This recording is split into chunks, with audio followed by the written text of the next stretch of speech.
Well, really, when you bring in Latin America, we're kind of moving the conversation over to the immigration realm, and this is an issue that is extremely important to the hearts and minds of Americans, and it's a question that needs to be that we have to really address. It's very simple.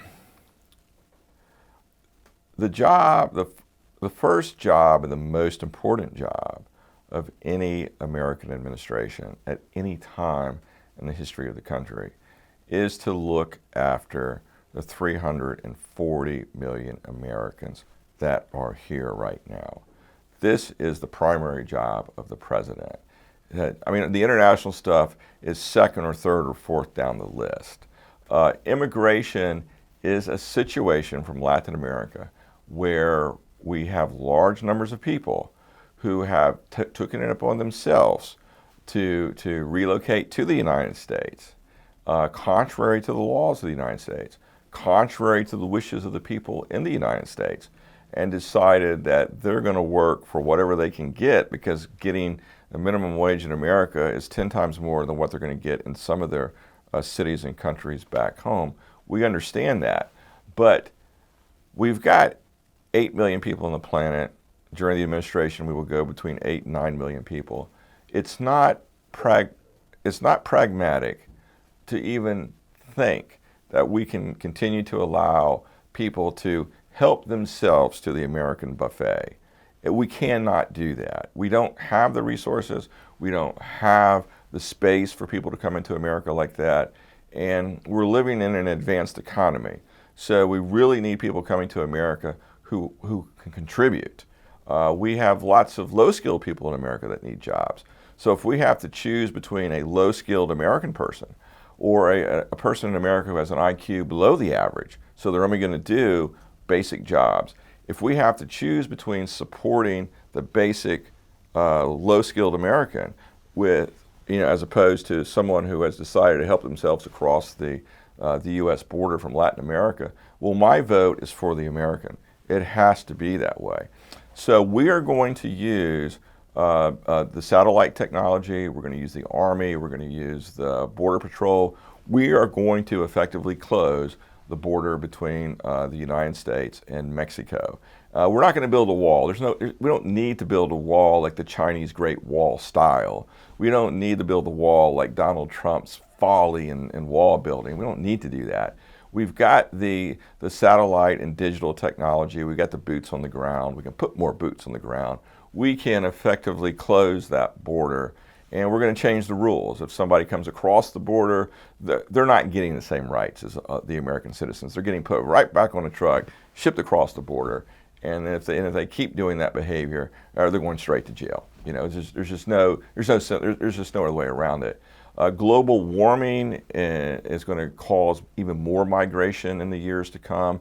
In the next 10 years and the next 15 years, we're going to have a much bigger problem with folks trying to get out of the middle part of the planet and moving north or south, which basically means more immigration into America. We have to close that border, and we have to understand that even the great American economy cannot just take in people left, right, and center from Latin America and give them, American standards of living. It just can't work the way it has worked in the past. Now, having said that, we have to process the folks in America. So one of the things we're going to do is we're going to use technology. We're going to close the border. We will leave it open for commerce, because commerce has got to flow freely. So we'll leave it open for commerce. We're going to close the border to people traveling at will. We can call them illegal travelers, illegal immigrants. And then the folks that are in America, they're going to have to be processed properly. So if they're already here, they've got to go through the immigration application process. If they do have legitimate reasons to stay in the United States, then of course they will wind up with green cards eventually, and they will have a path to citizenship. But if they have no legal right to be in the United States, they're being deported. And that whole deportation process is going to happen much quicker. That whole process is going to be streamlined. And that's the way it has to be, because we simply, from an economics point of view, cannot just take the world at will. So we've got to deal with the folks that are in America. Now, once we have done that, we've closed the border, we've processed the people that are in America, then the whole immigration system has to be improved. So America has got a wacky immigration system. Most countries only let you come to their country if, in fact, you have something to contribute. So you've already got your education. You're coming with investment dollars because you want to open a company. You've gotten a job from an American company. You're actually bringing something to America. So if you think about our previous conversation, we reform the reasons for immigration, and then we circle back to the whole UN 2.0 discussion, where we are instituting programs that will allow that new institution to help these folks that are deciding to move themselves across the border to develop something in their home. Because I can tell you from living overseas for 10 years, my younger years, I lived in Asia, I lived in Australia, I lived in Europe. I traveled all around when I was a young man. And one of the things that you very quickly discover, regardless of what country you go to, is if somebody is successful in their home country, chances are very, very small they want to immigrate. So you can take any country you want. If you're a rich guy in Indonesia, you don't want to go to America. If you're a rich guy in Taiwan or China or Nigeria, pick your favorite country. It doesn't matter. If you're doing well at home, then in your mind, you're going to think, going to America is starting over. My family's not there. My friends are not there. I may have to learn a new language. I'm going to have money, but it's just going to totally be starting over. And most people that are successful in their home countries do not want to go through that type of life-changing event, which informs us, which tells us that America would be much, much better off using UN 2.0 and doing everything we can, even outside of a new international government structure, to help people stay home, to help them develop local economies, to help them emulate the Amish communities, to help them gain that sense of health and security and welfare in their home countries. And granted, America already tries to do this. I mean, we have the Peace Corps, for example. We do have USAID. We do have aid programs, but we really don't have the full-scale type of implementation program that I'm envisioning for the next step in America's international development. We really need to put boots on the ground and train the local populations to be self-supporting. Now this finally takes us to the point of places like Afghanistan, where, contrary to popular belief, there are many countries in the world that do not have natural resources. They really have very little ability to take care of themselves in these countries.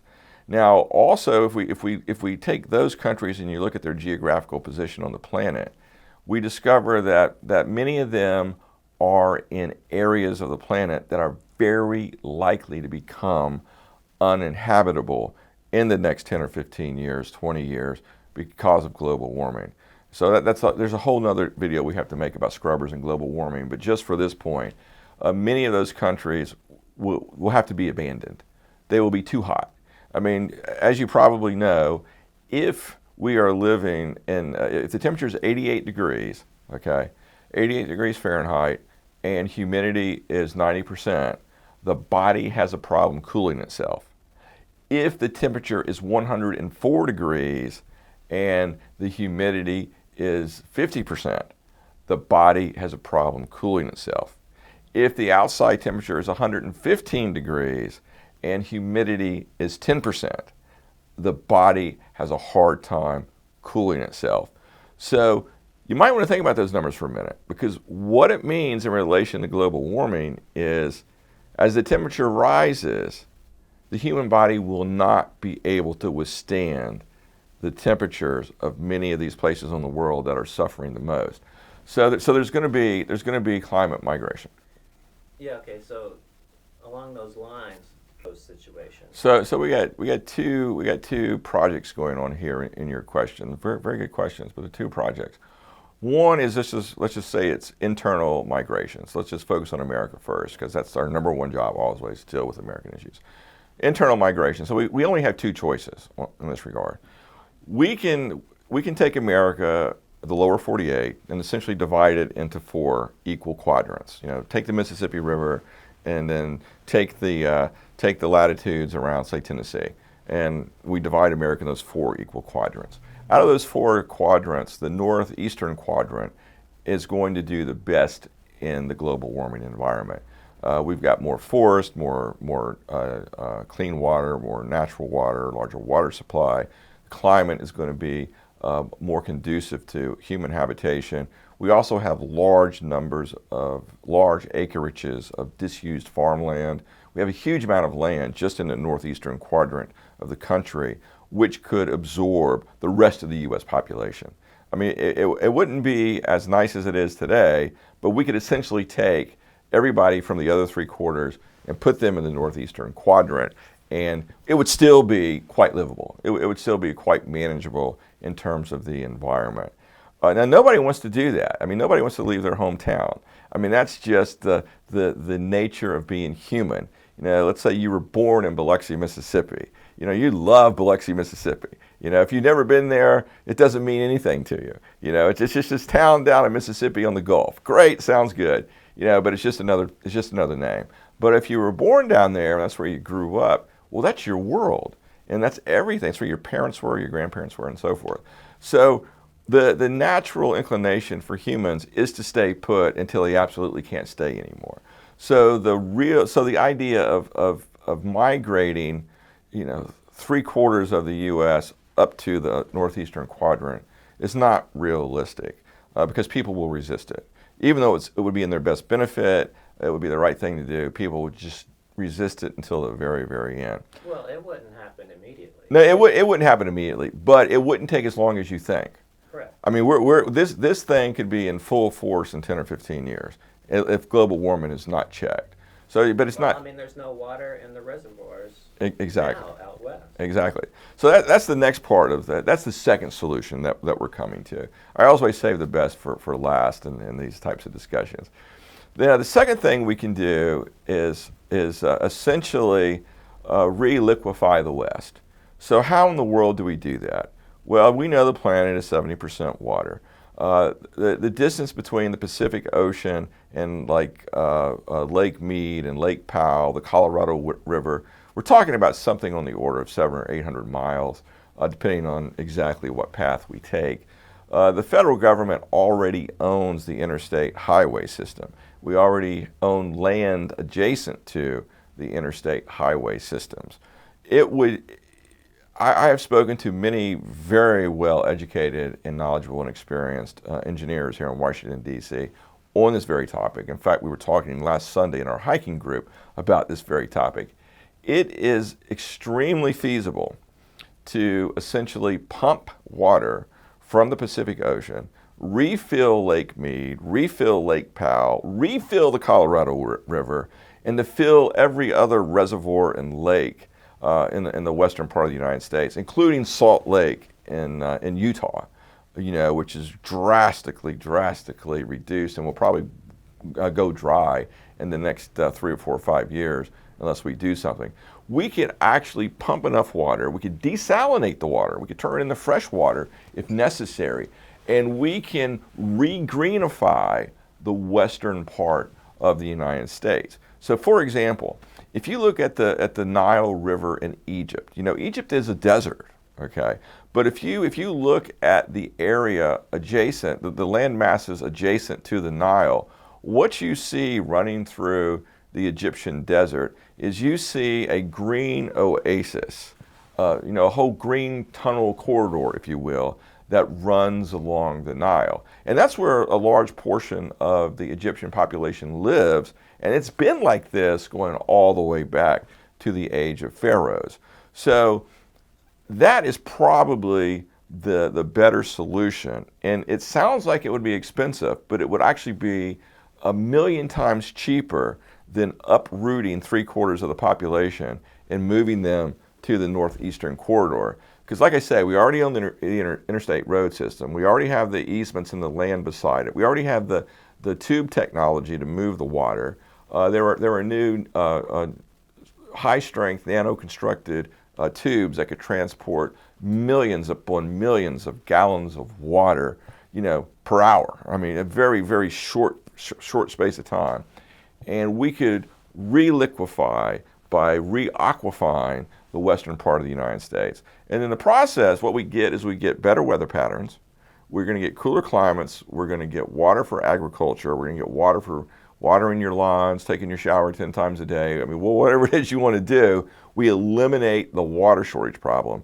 And when you start re-terraforming the forest, as it were, as plants begin to grow, as trees begin to grow, we begin to see both the atmosphere and the environment take on healthy characteristics.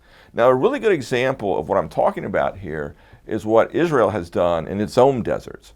And it has been doing that over the history of its country. So we're not talking about hypothetical, pie in the sky solutions.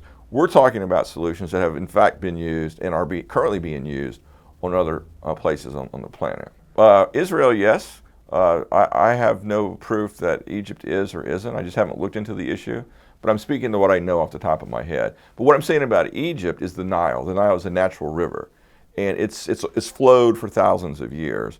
And because of that natural flowing river, it's created a green corridor. Because I mean, it's water for the plants to grow, the birds, the animals, and all the rest of it. So I'm just saying that's a good example that we could use to reconstruct the western part of the United States and the southwestern part. There's a couple of choices there. But the overall answer to this problem is the United States is not short of land. I mean, if you take Nevada, for example, what's the exact number? We'll have to Google this, but something on the order of 80% of the population in Nevada, they live in Las Vegas, they live in Reno. And something on the order of about 80% of Nevada's land is actually owned by the federal government. And a very small, tiny portion of it is used as a military test flight center. This is the infamous Area 51, places like this. But the reality is most of Nevada is uninhabited. I mean, there's just nobody there. So if we were looking for a solution, where do we put all the salt that we're taking out of the water that we're pumping into the western part of the United States? Well, you could dump it back into the ocean. I mean, it would easily dissolve throughout the oceans of the planet. Or we could just simply haul it off to the uninhabited middle parts of the Nevadian desert, and we could do that for thousands of years, and no one would even notice it. That's how much space we're talking about. I mean, pick your favorite valley, unpopulated, uninhabited, out of the way, obscure, ancient river valley in Nevada. Basically, a big hole in the ground. It could probably hold 1,000 years worth of salt from this hypothetical desalination operation that we're talking about. So that kind of problem is a non-issue at all. Well, I mean, those are hypothetical. Those are hypothetical concerns, but in the space of time that we're talking about, they're not really pragmatic issues. They're not really pressing issues that have to be focused on. And let me explain why. And just before I do that, let me put a footnote. Let me put one more footnote into the desalination discussion. We have to build those thousands or many thousands of CO2 and methane scrubbers to pull the CO2 out of the air. I'm no professional chemist, but I know enough.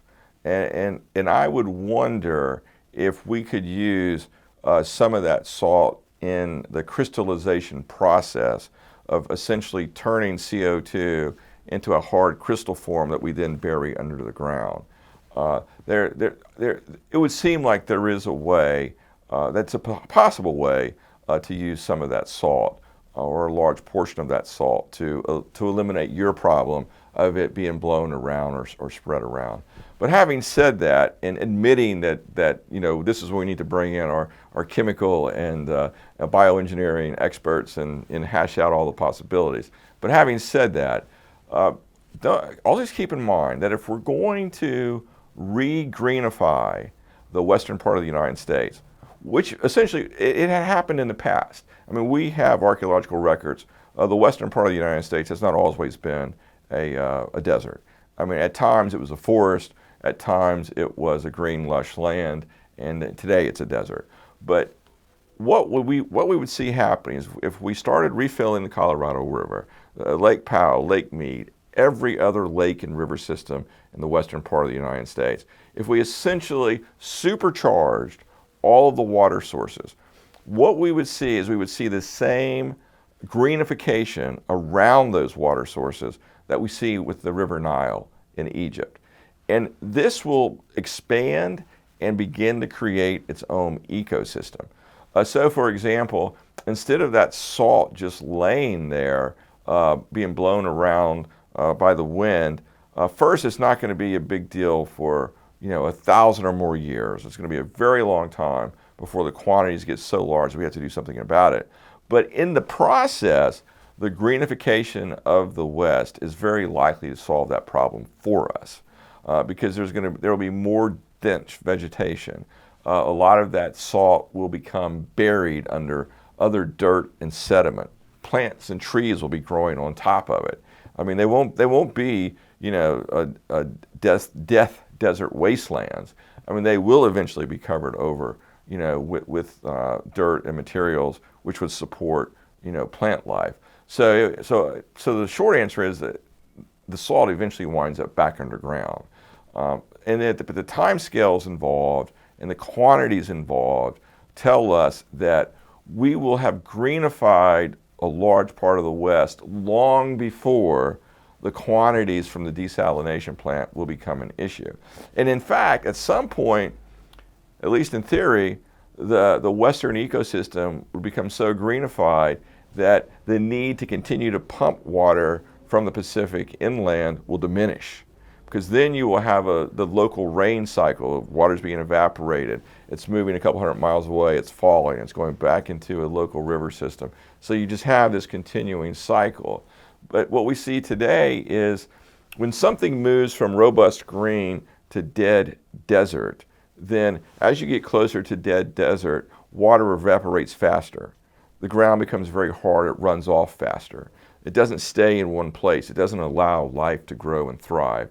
So when we reverse that process, then we are able to retain more of that water in the local system. I know we've gotten really scientific here, but that's the general answer to your question. It's a very good question.